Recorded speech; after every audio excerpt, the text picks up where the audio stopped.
Sit right down and I'll show you where my dreams began. I'm Michael Dugan, your culinary host, guiding you through the chef's journey.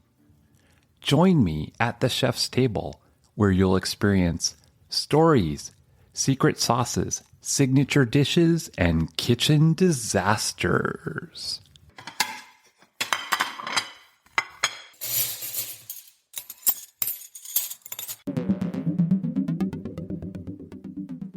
Today on the show, we meet Chef Jessica from sunny San Diego, California. We'll listen and learn about her journey from devouring Maryland blue crabs at a young age to cooking school, catering for Martha Stewart, and eventually becoming a private chef coach. We've cooked up many surprises for you in this episode. Chef Jessica, I want to welcome you to the show. Thank you. Thank you for having me. It's a real pleasure to meet not just a personal chef, but someone who trains chefs to start their own business. Yeah, thank you. It's exciting to take this new pivot in my journey as a chef. We're going to take a look at a few things, and I want to reach back, learn about your childhood and your family life, and what was it like growing up for you? For me, growing up was, I think, like a lot of typical Gen X kids. It was a lot of playing outside and hanging out with my friends, and I was an only child. So, I was kind of fending for myself quite a bit. I did enjoy cooking my entire childhood. It was something I've always done and always a part of my life. Any kind of spark or anything happen? Like, do you remember the first dish you ever cooked or you ever tasted that you got excited about? I was always eating really adult-like foods as a kid. I remember in Maryland, steamed crabs, making steamed crabs at their house, me wanting some of them. And they said, no, you're not going to like them. And I said, I want some. They gave me a little taste and I went crazy. And then I started eating all their crabs and they were getting upset because they wanted them. I just always have really enjoyed eating different foods. And I remember going out to a nice restaurant with my parents as a young child, maybe 7 years old. And they got me a bowl of lobster bisque and I drank it so fast and it had sherry in it. I think I got drunk. That's how I ate back then. I just loved decadent foods. And you talk about the crabs. I actually lived in Maryland and we would go out to the crab feeds for the blue crabs. They were so good. Yes. I can definitely understand. Oh my gosh. They're probably one of my all-time favorite foods. But my kids now, if I take them out for crabs, probably have to kind of help them. They might not be as interested in them. It's not their thing. I think you told me too at an early age you were in some competitions. When I was in first grade, I used to enter my chocolate chip cookies in the state fair. And my mom, she would enter her beef jerky. I won second place 2 years in a row. They told me my cookies were too big, but I was proud of myself. I was always put a lot of love in my food. Yeah, I'd always really been passionate about cooking. So, at 8 years old, I was making my family pancakes for breakfast. And at 12 years old, I was making my cousin and I, steak sandwiches after school. So it was just something I've always been interested at and been talented at. And, but I never really thought of it as a career path. I think that I went to college preparatory school. I was always around a lot of very high achievers. And, it was always, what college are you going to go to? And I didn't know what college I wanted to go to. So my mom suggested, why don't you go to a state school, take some classes, and see what you're interested in before you decide where you want to go. And I did that for about a year. And I was not very happy. It wasn't enjoyable to me. I wasn't finding anything that I was really interested in. One day I made dinner for my roommates and my roommate said to me, you should be a chef. And it just kind of clicked. I thought, yeah, I should be a chef. That would be fun. I don't think I had any idea at that time, really, the amount of work being a chef involved, but the idea sounded really interesting and exciting to me. And I started looking into culinary schools that night, and I found out that one of the best culinary schools around me was in Charleston. And one of my best friends was at College of Charleston. Wow, I could go to culinary school and be close to a friend, be in a beach town. It sounded perfect. And I was really fortunate that my parents supported me in that. So, yeah, that's how it began. And what was it like in cooking school for our listeners? Can you describe what that experience is like? For me, it was so much fun. It was like a new world. I mean, when you're in cooking school, you're learning so many new things. And, some of the things you may be really interested in, and some of the things may not be what you're looking for. I mean, you have meat cutting at 6 in the morning because that's when it's cold. At the And butcher. Yeah, I yeah, remember that.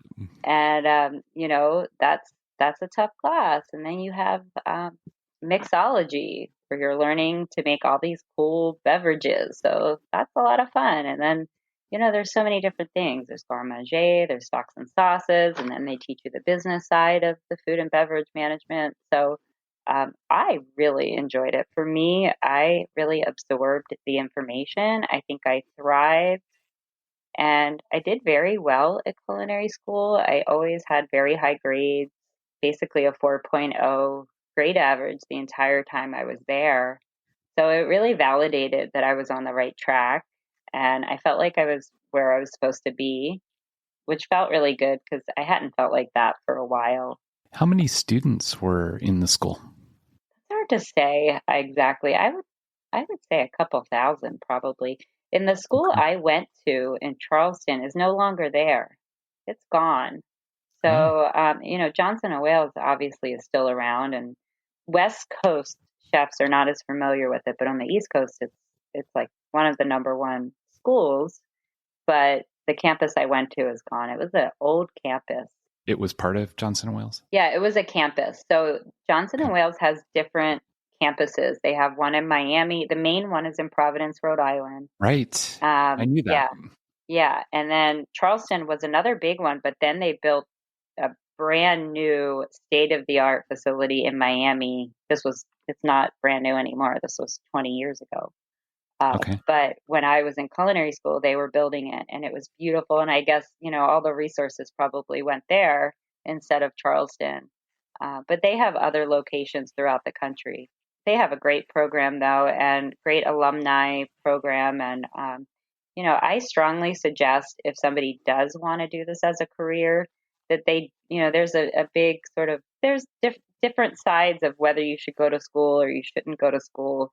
I think if you want to do this as your career, it is a good idea to get the degree, because, the companies that are hiring for the corporate positions, or Hmm. even if you want to go the personal chef route, people, they look for that, and that means something.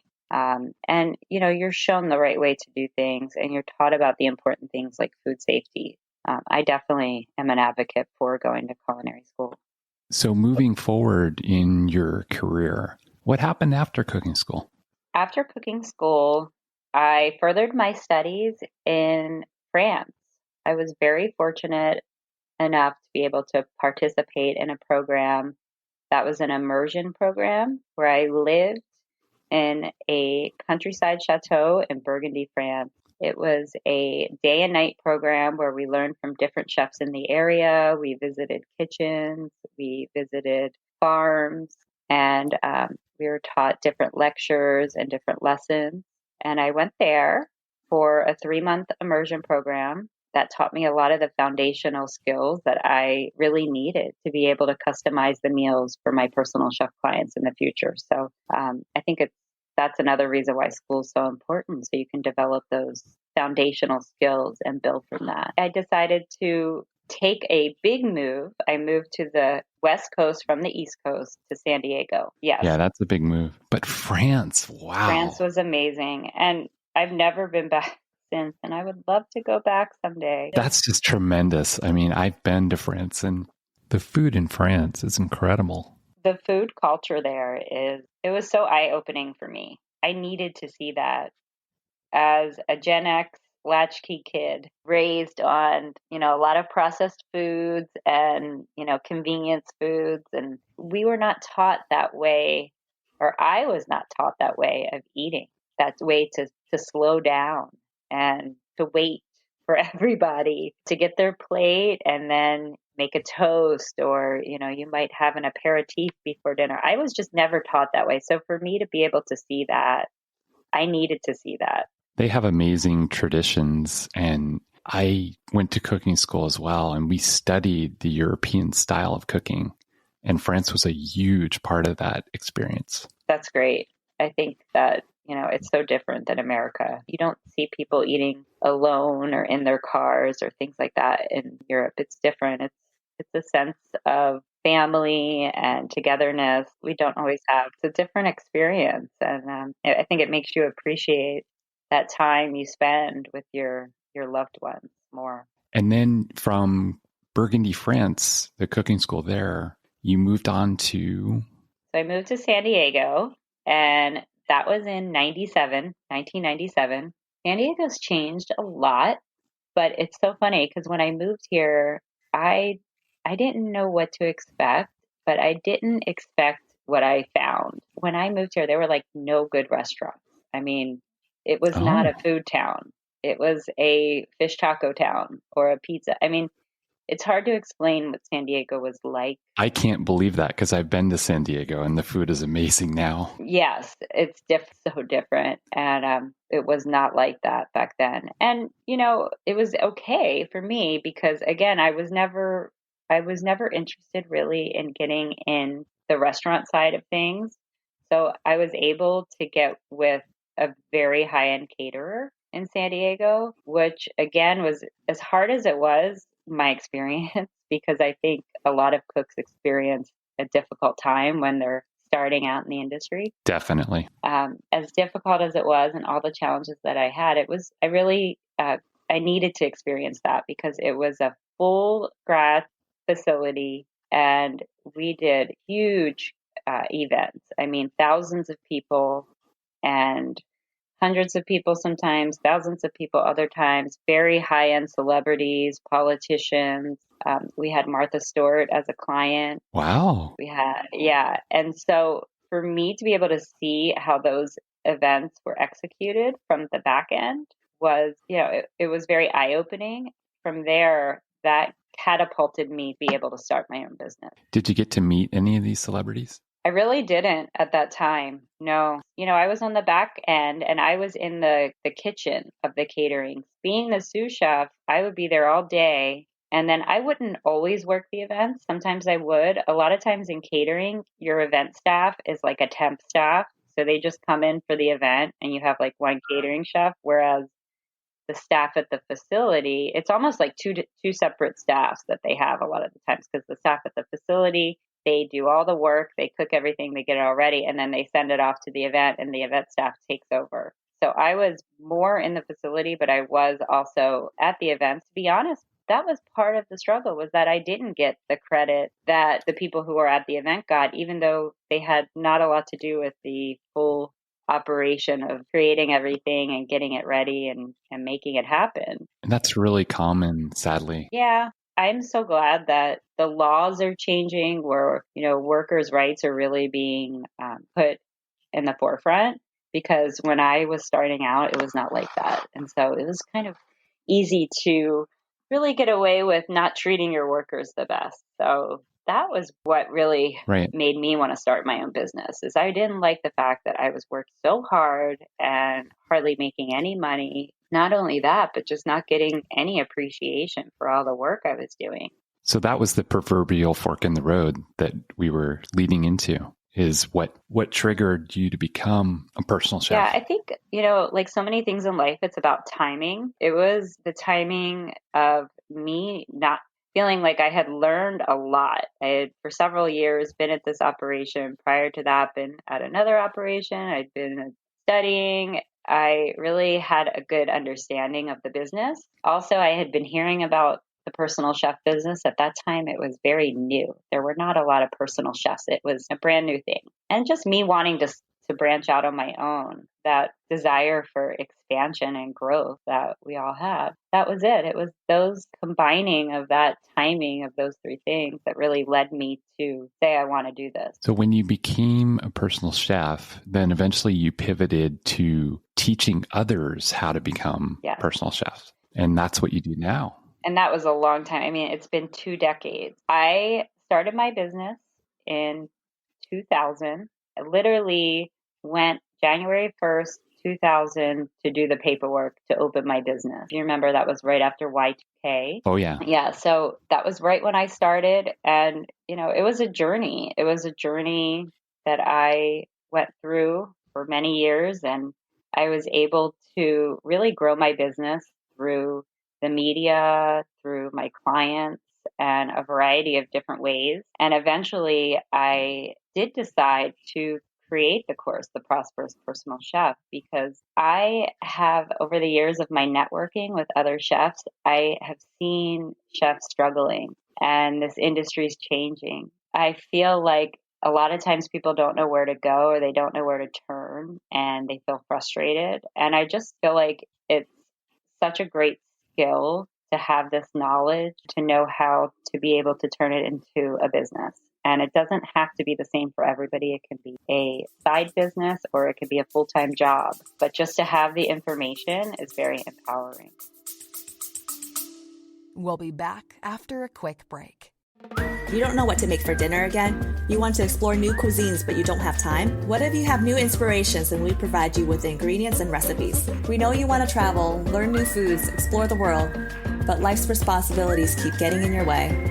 What if you can bring those experiences to your home neatly packed into a box? Ladybug Collective is a subscription service that finds real people from around the world to create beautifully curated assortments of recipes, ingredients, and cultural content. Not only do we include cultural ingredients, but also a set of detailed recipe cards with instructions on how to use them.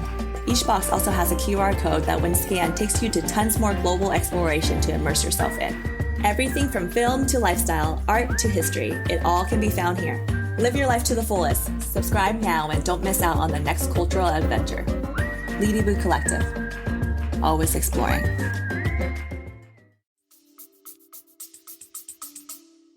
And when you teach chefs and your clients, what are some of the major obstacles or hurdles that you help them overcome? There's a few, but I would say a lot of the times they're really stuck on how to get clients and how to market themselves. And, being self-employed is so different than working for somebody.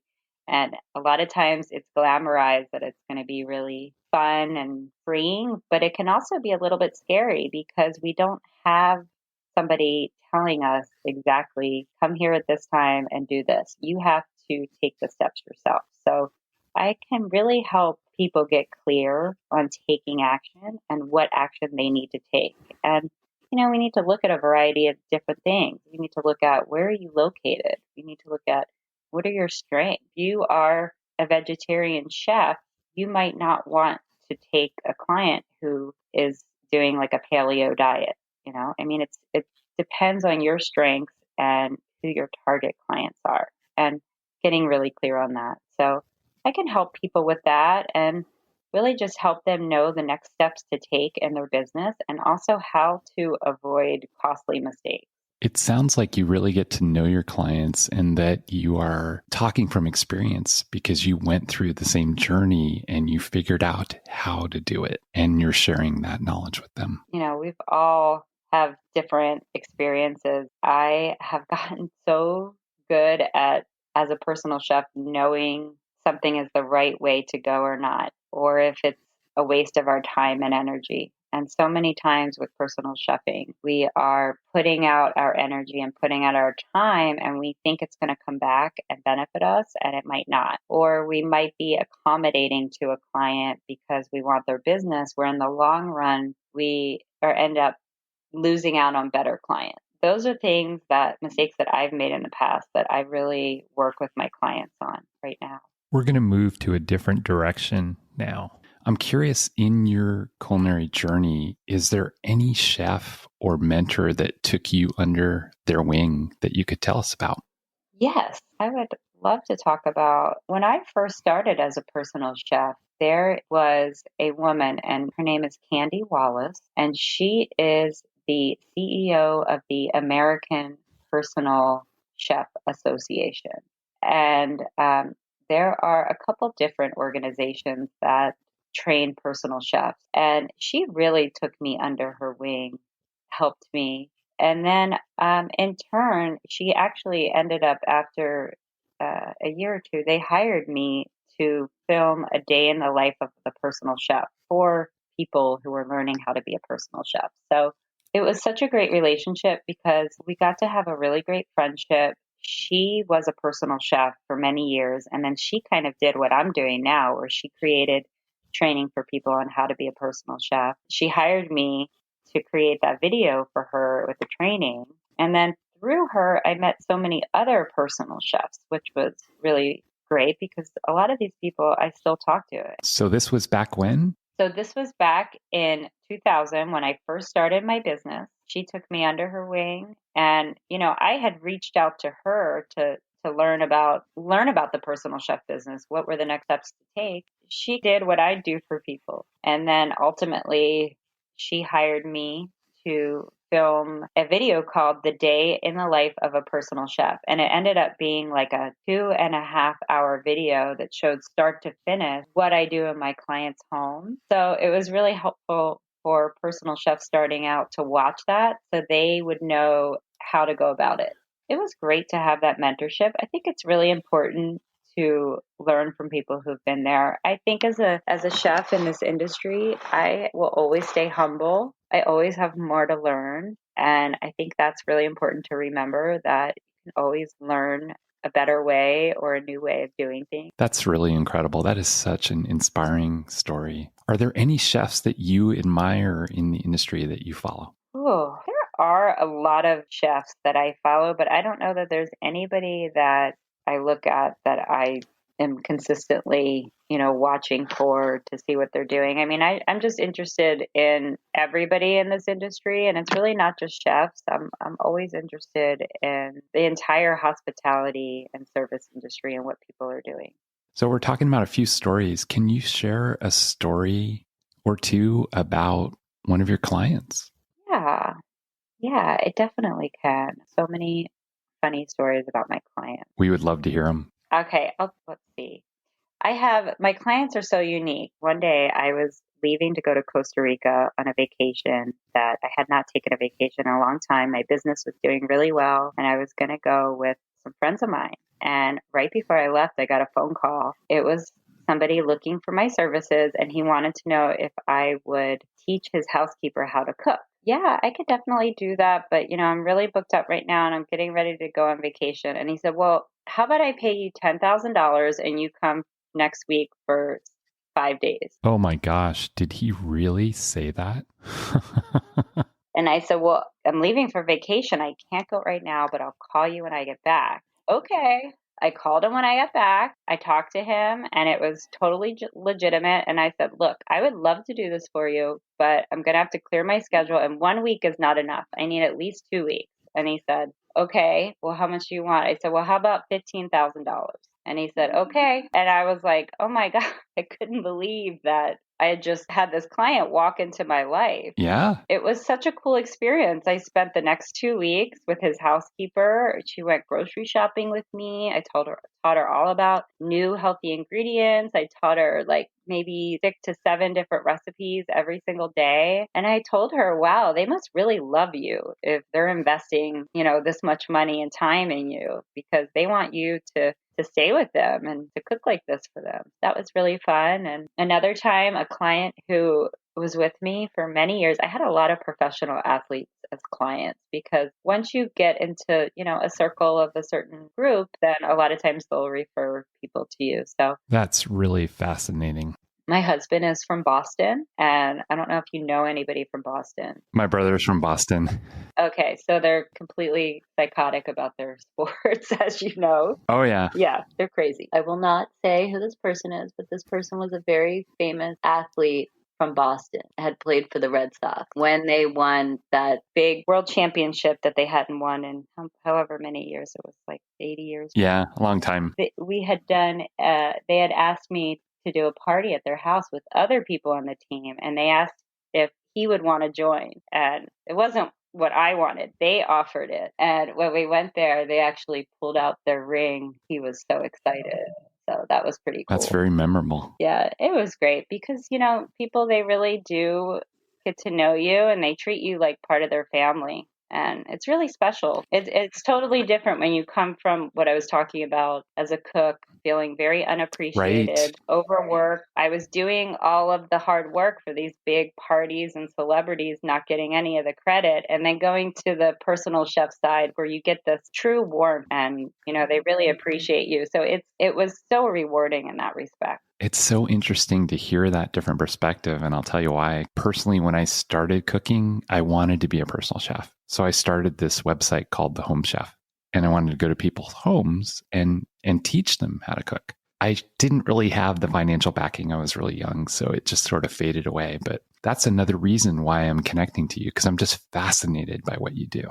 And I think our listeners will be fascinated by what you do as well. And sharing that message is really special. It does take a small, you do have to have some small funding to get it to give yourself the time to get started. The nice thing about being a personal chef is you really don't need to invest a lot of money to start the business. But yeah, it's such a rewarding relationship that you have with clients because you're helping them and, you're in their home. So it is like you're a part of their family and you get to feel appreciation in a different way than you do when you're in the hospitality industry out there in the service world. Yeah. So we're going to get to cooking now. Have you tasted the world? I know you mentioned you traveled to Costa Rica. Have you traveled to different places? Is there any specific place that is really memorable for you? I've never traveled to Asia. I would love to travel there and taste the food. As far as memorable to me, I wish I had traveled more than I have. I have traveled Costa Rica several times and France, and I've been to Italy when I was in France, but it's been a while since I've been traveling because I have been so busy raising a family and working. But as far as cuisine goes, as a personal chef, I was so fortunate with my clients to have clients from all different ethnic backgrounds. I really got to learn different cuisines as their true form. I had clients who were from Thailand and I had clients who were from India, and they shared with me their family recipes, and I really had to practice them if I wanted to keep them for several years. So I feel like I have been able to experience a lot of different cuisines. And I love flavorful cuisines. I love Thai food is probably one of my most favorite foods to cook, believe it or not. I love making curries and noodle dishes, soups. When I transitioned into a corporate position as an executive chef in healthcare, I was trained by a Vietnamese chef on the authentic way to create pho. Oh, that was really amazing. So we created out of the hospital, we created basically a authentic pho restaurant. It was insane. We sold out in like 2 hours every single time. yeah, that is really incredible. Yeah, just to learn how to make the stock with the bones and the spices, and then all the garnishes and how to properly slice the meat. And it's really interesting. They rinse all the beef before they put it in the stock. Oh, really? Okay. What's the reason? He says it releases the bitterness and makes the stock sweet. Mm. So it's really interesting learning all these secrets. So, do you have any favorite recipe that you've cooked in your lifetime? My crab cakes would probably be my favorite and my most requested. Can you describe what they taste like? I love crab cakes. Yeah. Well, I'm from Maryland, so I think I have to have a good crab cake. But I've taken the Maryland crab cake and put a little bit of my Southern California spin on it, because I definitely still am going to use the jumbo lump blue crab and the Old Bay, and not a lot of filler, but I like to put a little bit of Dijon, a little bit of lemon juice, tiny little bit of scallion, parsley, and red pepper. Those three fresh things in there. And I use panko breadcrumbs, and I fry it up usually in olive oil, believe it or not. Pan fry it in olive oil or some sunflower oil. And I serve them with a honey jalapeno sauce, which is honey, a little bit of mayonnaise to creamy it up a little bit, red wine vinegar, fresh jalapenos, and some cayenne pepper. It's really nice because it's like sweet and tangy from the honey and the vinegar. A little bit spicy, but not too spicy because jalapenos are not too spicy.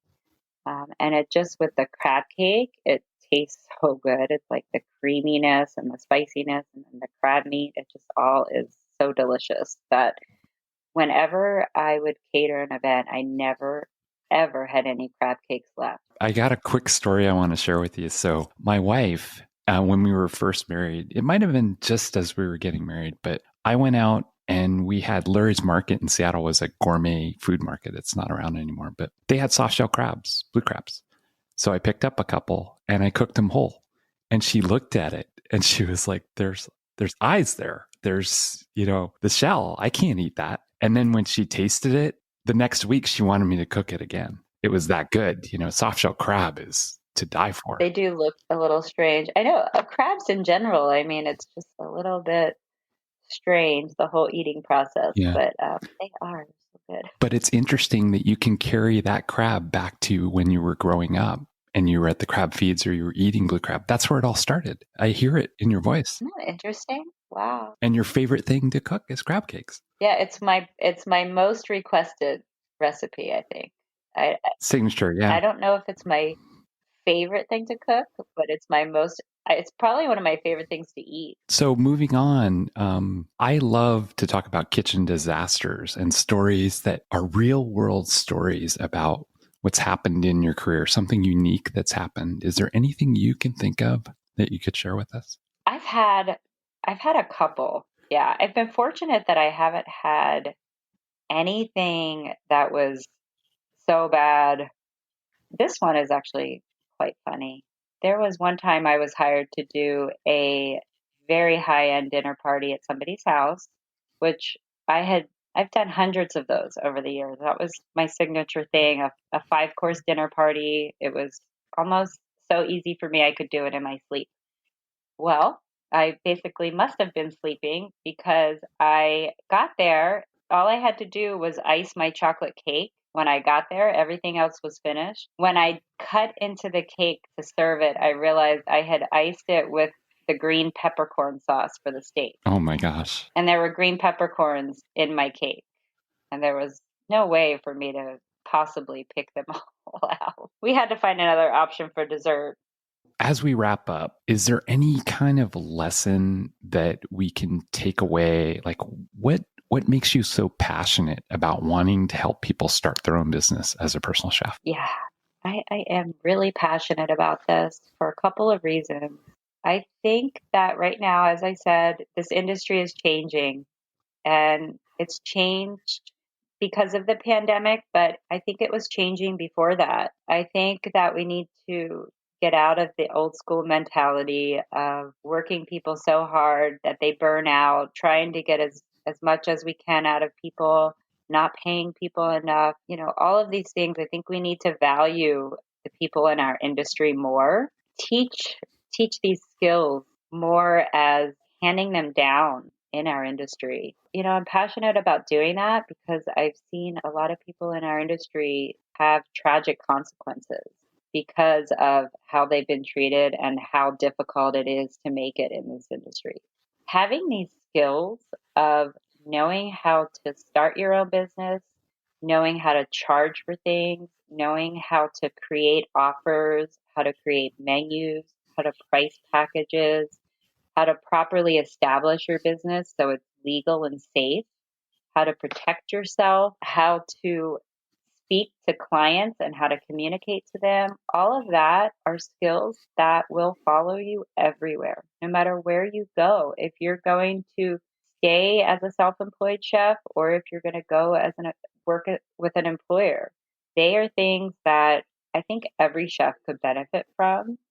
And I think it also helps build confidence, which then, no matter what they're going to do, whether they're going to stay in this industry or not, they're going to be able to use that skill. Okay.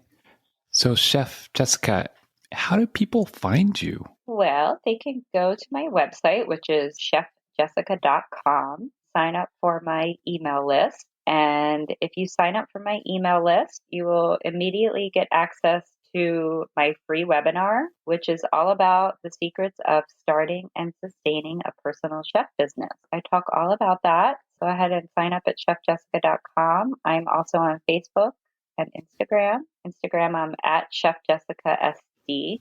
Just reach out with any questions.